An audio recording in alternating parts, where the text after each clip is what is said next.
Today I'm continuing with my Food Dehydrating 101 series, and we're going to dehydrate homemade vegetable bouillon. Hi sweet friends, I'm Mary and welcome to Mary's Nest. I'm a former New York City girl, now living the simple life with my sweet husband here in the Texas Hill Country. And this channel is all about cooking from scratch, living naturally, and creating a cozy home with charming thrift store finds. So if you're like me and you want to live the simple life, subscribe to my channel and be sure to click on the little notification bell below. That'll let you know every time I upload a new video. Now, a few months ago, you may recall, I made a homemade vegetable bouillon, but this needs to be refrigerated or put in the freezer, whatever you want. It's a combination of salt and all chopped up vegetables, and it's just wonderful. You just can take a teaspoon of this and you can add it into a mug of hot water and have a wonderful bouillon to drink, or you can use it as a base for when you make soups, whatever the case may be. But a number of you had asked me, but can I dehydrate it so that I don't have to refrigerate it? And I thought, wow, that's such a great question. So today we're going to dehydrate the homemade vegetable bouillon. Now we're going to dehydrate this in the dehydrator, the electric dehydrator, and we're also going to dehydrate it in the oven.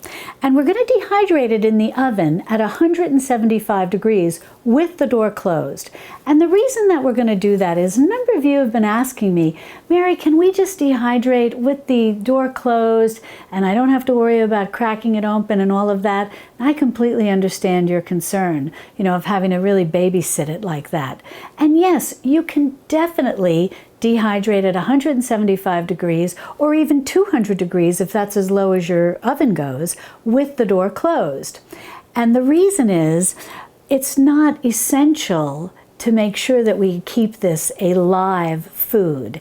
The nice thing about the dehydrator is that if you want to soak and dry nuts or soak and sprout grains and you want to keep them as a living food, you have to dehydrate around 110 degrees. You don't want to go above that because you'll kill the enzymes and it's no longer a live food.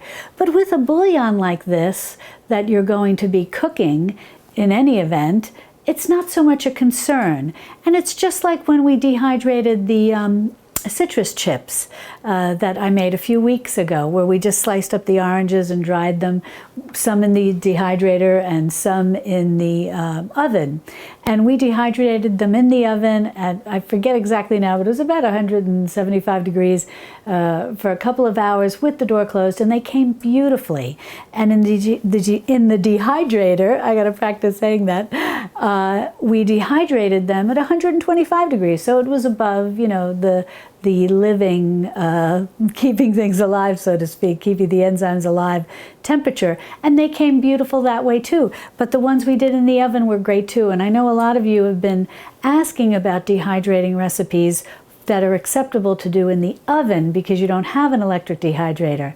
And so I think that that's fine to do. And I think there's a lot of options of things we can dehydrate in the oven at a temperature to which your oven goes down and with the door closed. So all we're going to do is take this vegetable bouillon, and now this one was in the freezer, but as you know, it's such a high salt content that it doesn't really freeze per se. And as you may recall from that previous video, I just keep a smaller one in my refrigerator, and then as that gets used up, then I go to my freezer source and scoop some out and put that in my smaller jar, which I keep in my fridge, for when I want to make a cup of bouillon or a soup, have a soup base or whatever the case may be. But I love the idea of dehydrating it. So all I'm going to do is just take some out and put it right onto my dehydrator tray. Now, on the dehydrator tray, I've put the little silicone mat because it wouldn't work just putting it on the dehydrator mesh tray. So I've got the silicone mat. Now, if you don't have a silicone mat, but you have a dehydrator, what you can do is use some parchment paper that you just cut to size and put it on top, and then spread out your, I'm just going to move this to the side so you can see what I'm doing. And we're just going to spread this out on the silicone mat, best you can, as thin as you can. It's not an exact science, but You just want to keep working it to spread it out as thin as you can.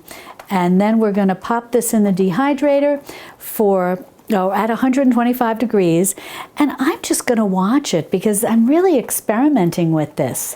So I'm going to check it after 4 hours, and then I'll just keep checking it and I'll see how it is, and then I'll let you know exactly how many hours it took to dehydrate at the 125 degrees Fahrenheit. Alrighty, well, you get the idea for that. And then if you're going to do it in the oven, the best way to do it is if you have a baking tray and then one of these racks that fit into the baking tray. I'm not sure if you can see this. Sorry. One of these trays like this, and a nice baking sheet. And then if you have, I'll put a link to these racks that fit nicely into this half sheet size baking sheet down in the description below. So I was happy to find them. It took me a long time to find those, but eventually I found some, and they've become more popular now. But if you don't have this, don't worry. You can put it right onto the baking sheet, jelly roll pan, whatever you call it. Just using the rack gives a little extra aeration, and so things dry a little quicker and a little more evenly. But even so, because obviously we can't put the bouillon onto the rack, I'm going to just put down some parchment paper. And really you can just lay it right on top, or you can just stick these ends under like that when you put your tray down, if you're using a tray, and if you're using a rack. Now, if you're not using a rack, don't worry. I would just put some parchment paper, and really the parchment paper is just to make cleanup easier. Just put the parchment paper right onto the tray, and then we're going to do the same thing that we did with the dehydrator mat, with the dehydrator tray. We're just going to spread this out best we can, as thin as we can, and as I said, we're going to put it at 175 degrees in the oven with the door closed, and we're going to see how it comes. It's an experiment, so I'm excited. I think it's going to work. I think it's going to work great, and I think it's going to dry up nicely and become shelf stable, which I'm excited to have that as an option and free up the space in my freezer. So I'm just going to go ahead and continue to spread this out as thin as I can. And then this one will go into the dehydrator, this one will go into the oven, and then I'll bring you back once they're dry. Well, everything's oven dried and dehydrated, and I want to go over with you exactly how long it took and some troubleshooting. Now, I had tried to smooth out the bouillon as best I could, and I learned something interesting while these were drying. I did some research, and I learned that a lot of times people will add water to make it very flat and then dehydrate it or dry it in the oven. Now, it'd take a little longer, but I thought that was very interesting. And the reason why I think that is interesting is the flatter and smoother you can get it, the more consistently it will dry. Because what I found was my edges were drying, but it was still wet in the middle. So after about 2 hours of checking it in the oven, I just kind of moved things around a little. It was starting to form a very hard one-piece type sheet of dried bouillon. But what I found was the edges were drying and I could touch them and they were pretty crisp. So I started breaking everything up to help it dry a little more evenly and a little more quickly. And the same goes for the dehydrator. It was drying around the edges, but not so much in the middle. So again, I just broke it up to try to help with the ease of drying. Now in the oven, it's going to take about 6 hours at 175 degrees. And now I want to say to you why I'm picking 175 degrees, because some of you have asked me about this in previous videos where I did the citrus chips and some of the other things that I dried in the oven. And the reason is it's really just an average. Some people's ovens will go as low as 150 degrees, but other people's ovens will only go as low as 200 degrees. So I'm just making a compromise and picking 175 degrees. Now, if your oven does go as low as 150 degrees, that's great. And it's getting closer to the temperatures of a dehydrator. And you could put it at 150. But if your oven only goes as low as 200, that's fine too. It's really just going to vary the time that your product dries.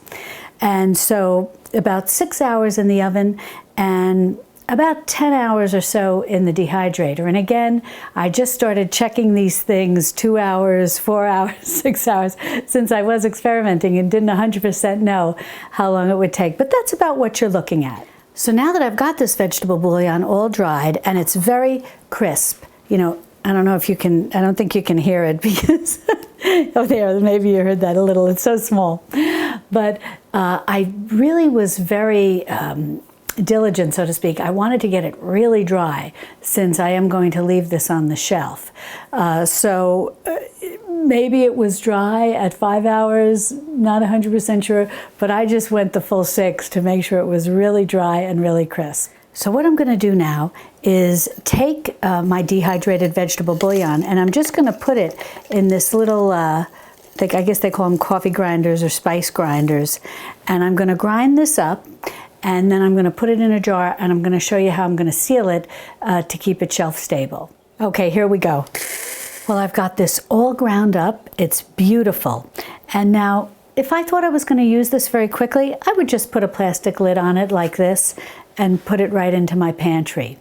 But for a little bit longer storage, and to just make sure that it stays nice and dehydrated, and especially if you live in a humid climate and you're worried about moisture getting into it and it feeling a little cakey, which can sometimes happen with any mix, even ones you get at the store, I'm going to show you what I like to do. What I like to do when I'm storing things like this is put them into a canning jar, any size depending on how much you have. Since I was experimenting with dehydrating this bouillon, I just made a small amount. So I'm just going to use a small canning jar here. But I've got a wide mouth jar. You can use really any one. A regular mouth jar will be fine too.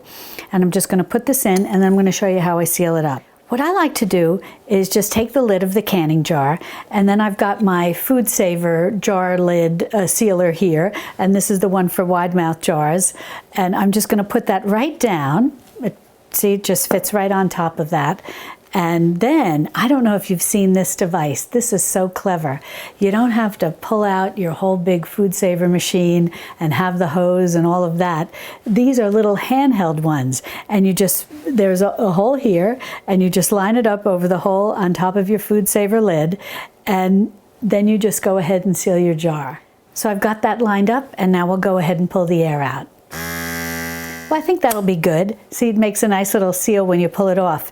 I don't know if it translates well through the microphone, but when you do this in person, you do hear a slight change in sound, which tends to indicate to me that it's taken out all the air. So now I'm just going to remove this top part, the jar lid sealer, and then we're going to see, oh yeah, see, that's a tight seal, very tight. So when I want to get ready to use this, I'll just use the can opener to pop off the top, and it should be very well sealed and nice and dry and not have caked up at all. And now when you get ready to use this, you can just open it, put a teaspoon in a cup, add some boiling water, about a cup of boiling water, and you have a nice bouillon. If you want to use it to make a soup, as a soup base, use about a tablespoon, put that into your pot, and then you've got a wonderful soup base all ready to make homemade soup. And sealed like this, I think the shelf life is at least a year. If you'd like to learn more about food dehydrating, be sure to subscribe to my channel and then click over here where I have a short playlist all about food dehydrating. And I'll see you over there in my Texas Hill Country kitchen. Love and God bless.